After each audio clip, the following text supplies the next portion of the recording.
Welcome to day 6, graph play and how to modify a formula. Make sure you're following along in your own screen for this. We're going to start by entering 2 indications into the search bar: anxiety and forgetfulness.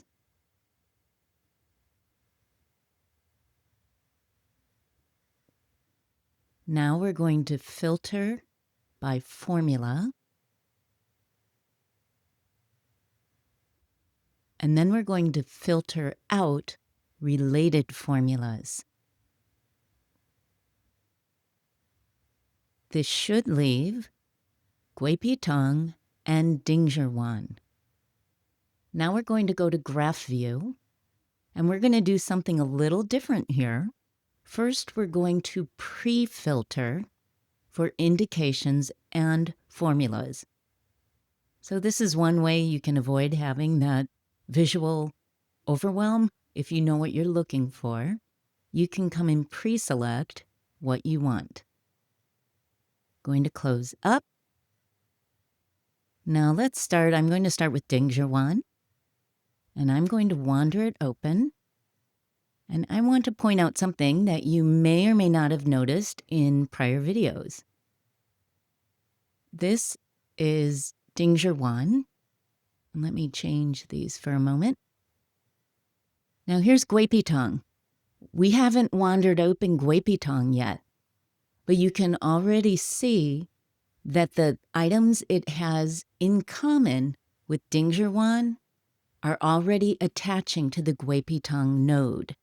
So that's an easy way of seeing what connections different items have in common even before you've wandered everything open.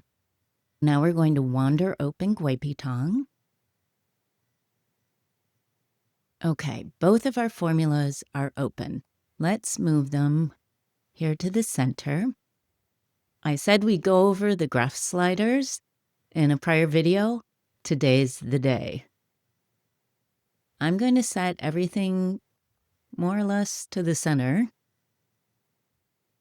The first slider, text size, should be pretty self-evident what it does. It makes the text really small or really big. So that you put wherever is a comfortable size for you. With these in the center, we're going to look at center force first. I'm going to start by moving it all the way to the right.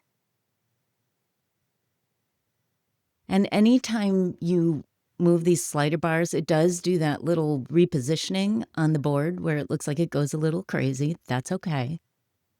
Now I'm going to come up and drag Dingzhirwan. Can you see that everything's staying pretty centered? If I do the same with Guipitong, the whole graph pretty much stays centered. Now let's move it all the way down to the left. And it's already floating away. So if I move Dingzhirwan, everything's, the entire graph is moving anywhere all over the board. So you could have some fun screenshots here. But that's what's happening. Center force is how much force is keeping everything in the center. Now we're going to move down to link force. We're going to start again, pulling it all the way to the right. And let's pull Guipitong.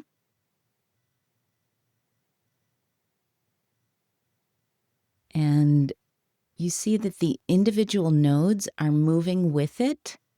When I move, and let's move Dingzhirwan to the left, like the individual nodes are moving with the formula node. Now let's move it all the way to the left. And we'll start by moving Guipitong again. This time, the single node is stretching, but the other nodes are staying in place. So it's more like the force of the different links as they stay with the other nodes as opposed to staying in place. how strongly are they connected to each other. Now, I find that link distance is more evident when you set both center force and link force a bit to the left.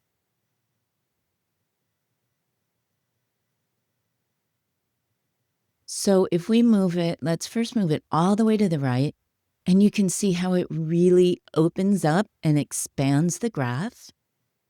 And now I'm going to move it left, and it contracts everything. So this can be useful when you get some of those really busy graphs, just to open it up a bit.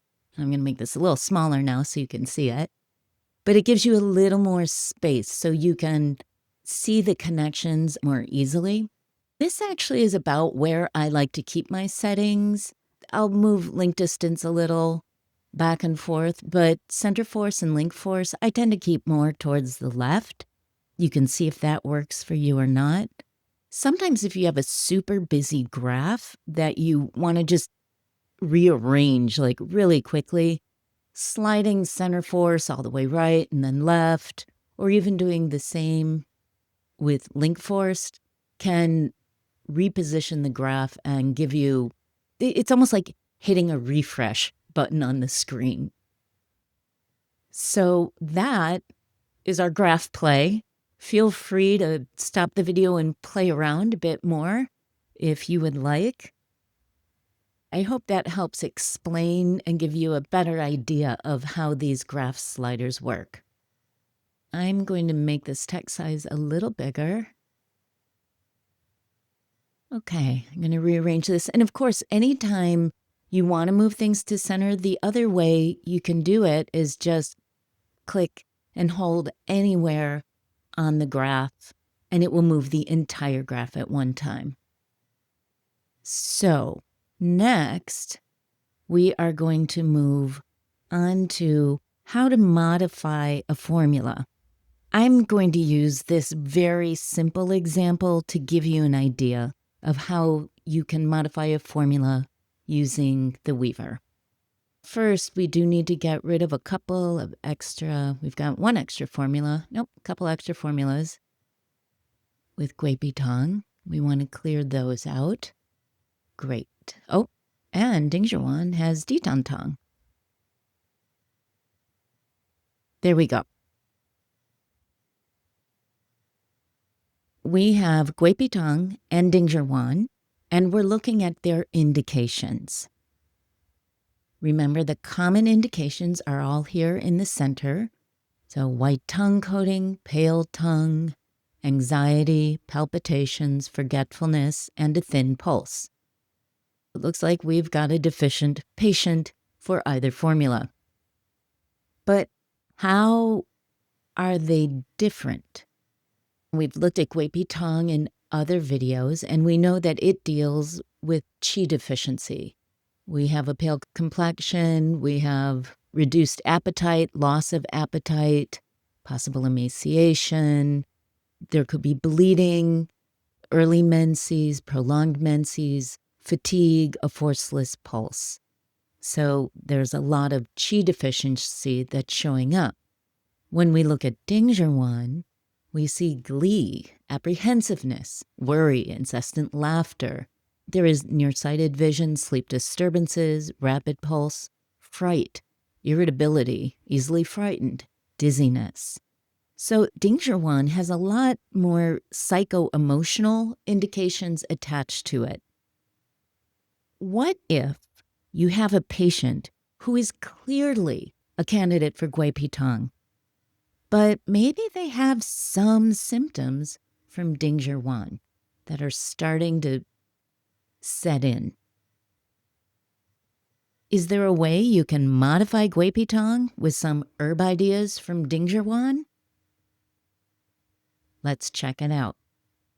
We're going to come over and we're going to change from indications to herbs. I'm going to reset this just a little. These are all the herbs in Guipi Tong. These are all of the herbs in Dingzhuan. Shi Chang Pu is a Dui Yao with Yuan Zhi, which is in both of these formulas. So what you see is almost the entire formula of Dingzhi is in Gui Pitong already. So what you might decide to do is add a little Shi Changpu to Gui Pitong. Let's pull this up over in the sidebar and take a look at it. So it's an aromatic substance that opens the orifices. Let's come on down and see. Our dosage recommendation, 3 to 9 grams. Avoid overdosage or long-term use. So what you might decide, since you're already covering everything else in Dingzhi, you might decide to start with a very low dose of Shi Changpu. How much is in Dingzhi? Close this up.